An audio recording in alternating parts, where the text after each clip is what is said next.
Istrinya tersebut ada di depan mata dia dalam keadaan menggendong bayi, dan istrinya tersebut dalam keadaan menangis, dan istrinya berkata, kamu jahat, kamu jahat, kamu jahat, katanya gitu. Dan Duan pun, Assalamualaikum warahmatullahi wabarakatuh, kembali lagi bersama channel Yadi Haryadi. Nah, kali ini malam ini saya akan mengisahkan tentang rumah angker, yang mana rumah angker ini dihuni oleh satu buah keluarga yang berisikan suami, istri, dan satu balita kecil. Nah, kenapa rumah ini jadi angker? Karena ceritanya si istri tersebut ini melakukan aksi bunuh diri di rumahnya tersebut, dan sebelum dia melakukan bunuh diri, dia membunuh bayinya. Nah, kenapa jadi dia ini bunuh diri? Nah, mari kita bahas setelah yang satu ini.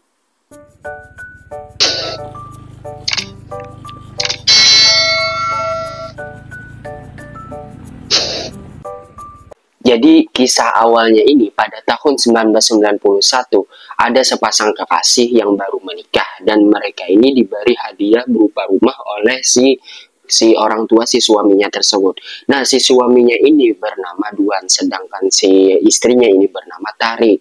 Nama Tari dan Duan ini sudah 1 tahun mereka ini menjalani pernikahan, dan mereka dikaruniai oleh seorang anak kecil, anak balita yang masih berusia mungkin beberapa bulan lah, dan balitanya ini perempuan.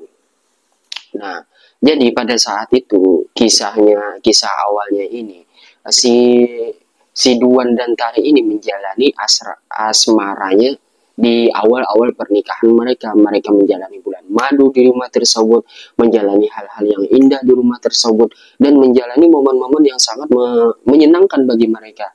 Nah, akan tetapi bagaimana kisahnya si Tari ini bisa bunuh diri dan bisa membunuh anaknya tersebut. Nah, jadi ini terjadi pada saat si Duan ini ketahuan selingkuh.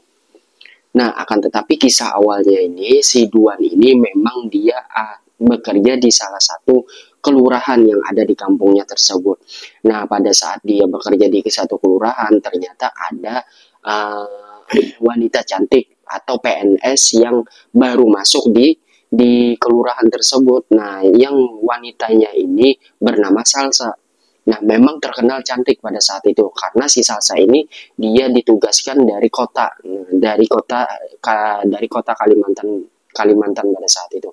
Nah, kan tetapi si Duan ini dia tidak merasa tertarik sama sekali sama si Salsa tersebut, yang karyawan baru di kelurahannya tersebut. Nah, akan tetapi pada saat itu entah kenapa si Salsa ini selalu merayu dan mendekati si Duan tersebut.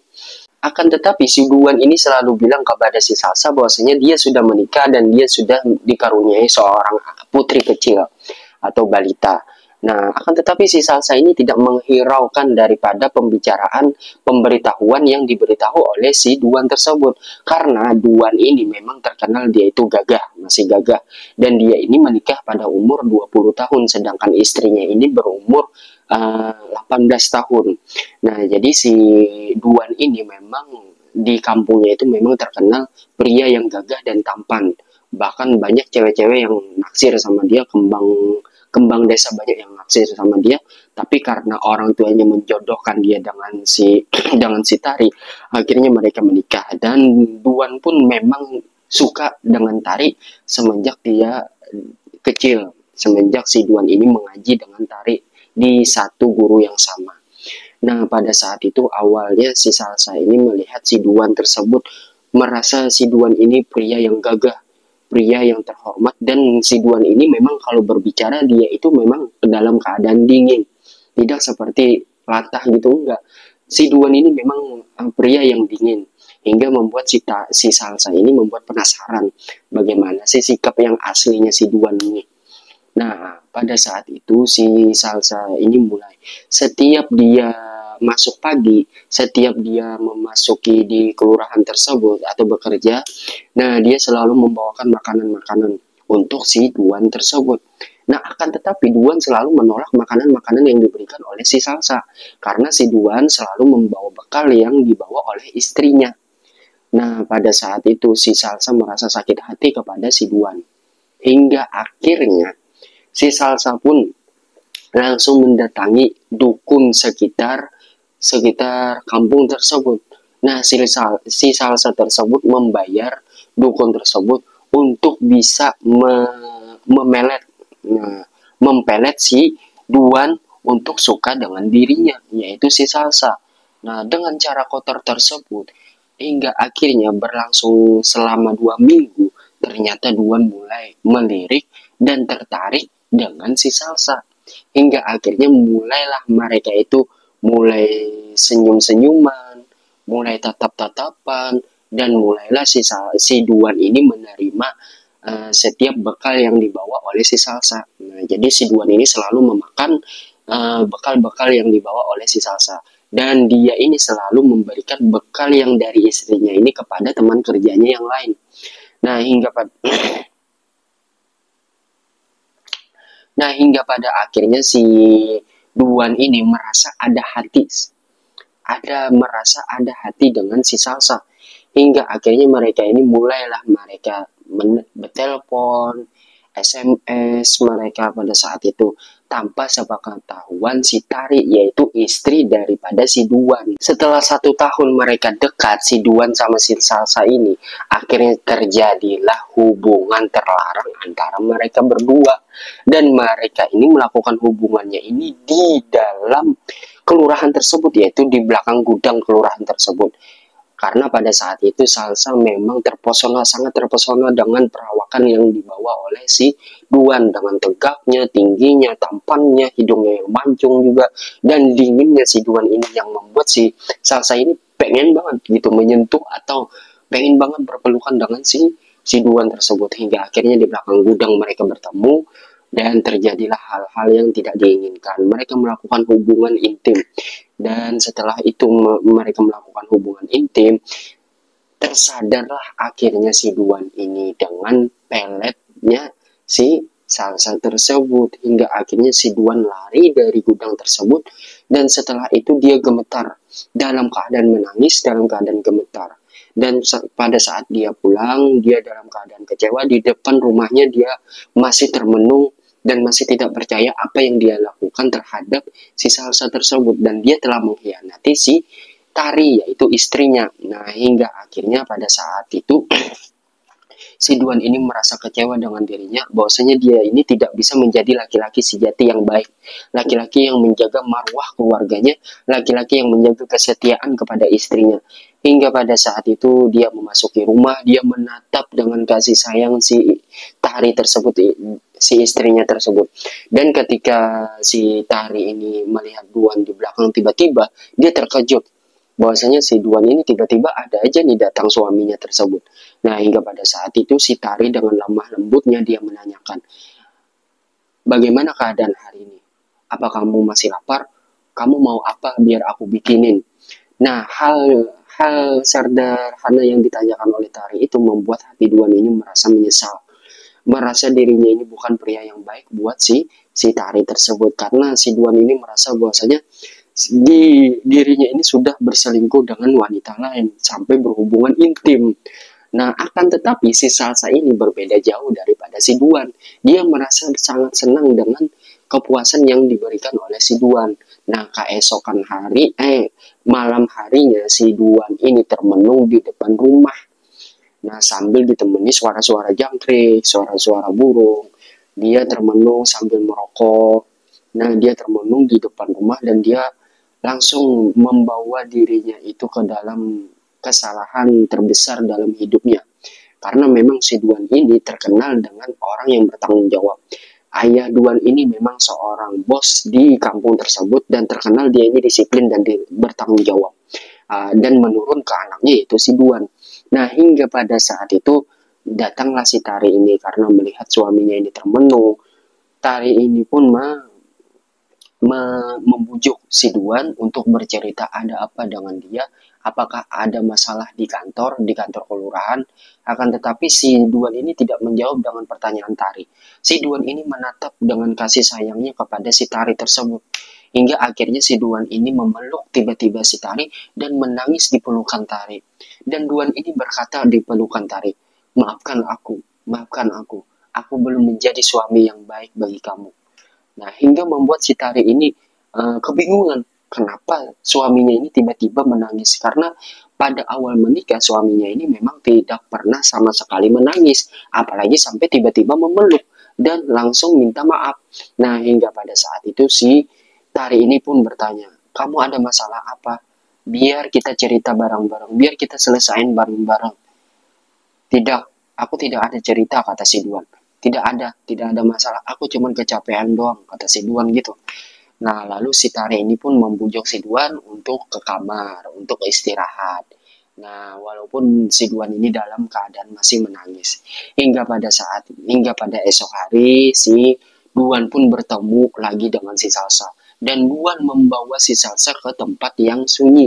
Dan Duan berkata, apa yang kamu lakukan kepadaku? Kenapa? Selama beberapa minggu ini aku tidak sadar sudah mendekati kamu. Kamu tahu, aku ini sudah beristri. Aku sudah punya anak. Anakku masih kecil, kata si Duan tersebut. Aku memang pernikahan kami itu dijodohkan, tapi aku sangat sayang. Aku sangat cinta kepada si istriku itu dengan lemah lembutnya. Tapi kenapa kamu tiba-tiba datang dan merusak hubungan aku dengan si istriku, kata si Duan gitu. Nah, apa yang dikatakan Salsa? Ternyata kata si Salsa ini tertawa terbahak-bahak dan dia berkata, saya sudah merasuk ke dalam pikiran kamu dan saya sudah menghasut kamu dan saya sudah berhasil menikmati uh, rasa penasaran saya terhadapmu. Nah, mungkin dan apa kamu tahu bahwasanya ketika kita berhubungan intim kamu keluar di dalam. Mungkin beberapa minggu lagi saya muntah-muntah, kata si Duan tersebut. Akan tetapi si Duan itu mulai stres dan dia mulai tidak percaya. Tidak mungkin, saya tidak mungkin melakukan itu terhadapmu. Apalagi saya tidak sadar dengan melakukan itu. Apa yang kamu lakukan terhadapku? Kata si Duan. Nah, kata si Salsa pun berkata, beberapa minggu yang lalu aku mendatangi salah satu dukun yang ada di kampung sini dan aku berhasil memelet kamu dan membawa kamu ke tempat sunyi dan kamu mendekati aku dan langsung kita berhubungan terlarang, kata si Salsa tersebut. Nah, dengan wajah yang kesal, si Duan pun ingin memukul si Salsa dengan begini. Kata si Duan. Nah, akan tetapi pada saat itu pimpinan kelurahan yang bernama Gatot, Bapak Gatot itu datang. Tiba-tiba datang dan tiba-tiba meneraki Duan. Duan, kata si Bapak Gatot itu, ada apa? Kenapa kamu mau memukul si Salsa? Nah, tiba-tiba pun tanpa menjawab pertanyaan daripada atasannya tersebut, hingga akhirnya si Duan pun langsung pergi meninggalkan mereka berdua. Nah, lalu si Duan ini melanjutkan pekerjaannya dengan rasa penyesalan dan rasa pikiran yang tidak tenang dia. Karena melihat si Salsa ini telah melakukan hubungan intim dengan dia tanpa dia sadari. Nah, singkat cerita beberapa minggu kemudian ternyata si Salsa ini memang positif hamil. Hamilnya ini yang dilakukan dia kepada si Duan. Nah, hingga akhirnya si Salsa ini meminta pertanggungjawaban kepada si Duan. Nah, akan tetapi Duan tidak mentidakkan pertanggungjawaban tersebut karena dia merasa dia bukanlah ayah daripada anaknya tersebut dan dia tidak melakukan selingkuh dengan si Salsa. Nah, dengan rasa marah, akhirnya si Salsa pun mengatakan bahwasanya keluarga kamu akan hancur jika kamu tidak bertanggung jawab atas bayi ini. Karena bayi ini adalah bayi kamu, kata si Salsa tersebut. Hingga akhirnya si Duan itu pergi meninggalkan si Salsa. Nah, dan dia pulang dalam keadaan sedih, dalam keadaan termenung, dalam keadaan tertunduk, menyesal dengan apa yang dia perbuat kepada si Salsa. Dan perbuatan tersebut pasti tidak akan pernah dimaafkan oleh istrinya, yaitu si Tari tersebut. Wanita yang lemah lembut, wanita yang manis, Yang walaupun pernikahan mereka dijodohkan, akan tetapi Duan sudah jatuh cinta dengan si Tari tersebut. Nah, keesokan harinya ternyata si Salsa ini orangnya itu memang ngotot dan pemberani. Si Salsa ini mendatangi rumah si Duan dan meminta pertanggungjawaban. Dor, akhirnya ketahuan dengan si Tari. Tari pun menangis minta pertanggungjawaban, minta penjelasan apa yang dia lakukan terhadap si Salsa tersebut. Hingga akhirnya si Duan pun mengakui kesalahannya dan dia berkata bahwasanya kata si Duan tersebut, aku melakukan ini tanpa sadar. Aku sudah dipelet oleh si dia hingga aku melakukan ini terhadap dia, katanya. Nah, walaupun sudah melakukan penjelasan yang panjang hingga akan tetapi si Tari ini tidak mengindahkan daripada perkataan-perkataan atau penjelasan si Duan. Hingga akhirnya si Duan ini diusir oleh si Tari. Kamu harus pertanggungjawabkan bayi itu. Kamu jangan pernah lagi kembali ke sini. Si Tari pun meronta-ronta tantrum dia. Dia tantrum seperti wanita yang tidak bukan dirinya. Nah, si Tari itu menangis, dan dia menatap bayinya tersebut karena balitanya tersebut masih berumur beberapa bulan. Nah, hingga pada saat itu si Tari pun frustasi hingga akhirnya dia melihat sebuah tali di tangga dan dia berinisiatif untuk bunuh diri. Nah, karena dia merasa dia sudah tidak percaya lagi dan dia tidak butuh lagi untuk hidup, katanya. Akan tetapi si Tari ini masih memikirkan bayinya. Kalau dia yang bunuh diri, bayinya masih hidup. Nah, jadi akhirnya si Tari pun mencekik bayinya sampai bayinya itu tidak bernapas lagi. Hingga bayinya itu meninggal. Nah, si Tari pun melakukan aksi bunuh dirinya. Setelah dia bunuh diri, si mayat Tari ini tidak ditemukan oleh warga. Warga tidak tahu bahwasanya si Tari dan bayinya ini telah meninggal dunia. Nah, hingga pada akhirnya 10 hari kemudian Duan ini dengan merasa menyesalnya, dia diusir juga oleh orang tuanya dan dia disuruh kembali untuk memperbaiki hubungannya dengan si Tari. Nah, 10 hari kemudian si Duan pun kembali lagi ke rumah itu. Nah, setelah itu dia mendapati anaknya dan Tari sudah dalam keadaan mau membusuk. Nah, mereka mati dalam keadaan bergelantungan. Pada saat itu Tari masih memegang bayinya begini dan tangannya diikatnya dan ikatan di ujungnya itu dipegang di jempolnya di sini agar ikatannya itu tidak lepas. Nah, pada saat itu Duan pun menangis, menyesal, dan dia menghampurkan barang-barang yang ada di rumahnya tersebut. Dia merasa gagal menjadi laki-laki sejati, menjadi pemimpin keluarga yang menjaga kehormatan nama baik keluarganya. Nah, hingga pada saat itu pun jasad Tari dan bayinya itu dievakuasi oleh warga. Akan tetapi si Duan ini ngotot dia tidak mau pergi daripada rumahnya ini dan dia tetap akan tinggal di rumah yang dahulu tempat keluarga harmonis tersebut sebelum ada si pelakor ini yaitu si Salsa tersebut. Nah, hingga pada akhirnya si Duan ini dengan wajah sedih, penyesalan, dia selalu mengatakan bahwasanya dia ini adalah pria yang tidak pantas hidup, pria yang apalah. Nah, hingga pada akhirnya pada tengah malam ternyata ada suara jeritan bayi. Ada suara seritan bayi. Nah, pada saat itu si Duan keluar dan dia melihat ternyata istrinya tersebut ada di depan mata dia dalam keadaan menggendong bayi dan istrinya tersebut dalam keadaan menangis dan istrinya berkata, kamu jahat, kamu jahat, kamu jahat, katanya gitu. Dan Duan pun langsung dalam keadaan pingsan dan tahu Duan bangun-bangun di mana. Ternyata Duan setelah dia bangun dari pingsannya, dia ada di tepi sungai dan ditemukan oleh warga pada saat itu. Nah, setelah itu dia bangun, dia pulang lagi ke rumah. Dia mengatakan bahwasanya aku menyesal, aku menyesal, aku menyesal. Nah, pada saat itu arwah daripada istrinya tersebut pun datang lagi dengan keadaan marah dan dia dalam keadaan melotot si Duan tersebut. Kamu jahat, kamu jahat, kamu jahat, sambil menggendong bayinya. Nah, sambil menggendong bayinya. Dan pada saat itu bayinya itu dalam keadaan menangis. Nah, dalam keadaan menangis. Dan wajah daripada arwah istrinya tersebut dalam keadaan sangat cacat, sangat pucat. Dan berair wajahnya tersebut. Hingga pada akhirnya si Duan pun mendatangi daripada arwahnya istrinya.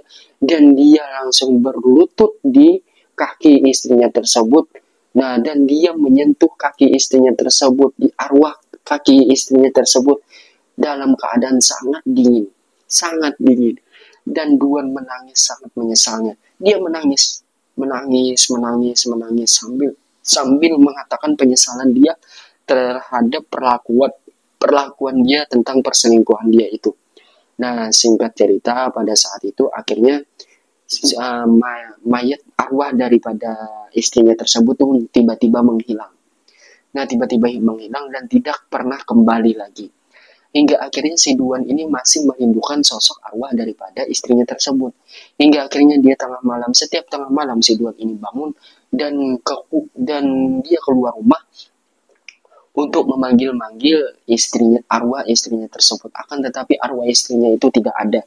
Hingga ada salah satu warga yang melihat kejadian tersebut, yang melihat Duan itu berperilaku aneh, dan keesokan harinya dia melaporkan kejadian tersebut kepada orang tua si Duan. Nah, mengetahui hal itu, orang tua Duan pun mendatangi si Duan dan menanyakan apa yang kamu lakukan pada saat tengah malam dalam keadaan menangis dan memanggil arwah istri kamu. Nah, lalu si Duan menceritakan hal kejadiannya. Dia pernah bertemu dengan arwah istrinya dalam keadaan menangis dan mengatakan bahwasanya saya ini adalah jahat, saya jahat, saya jahat.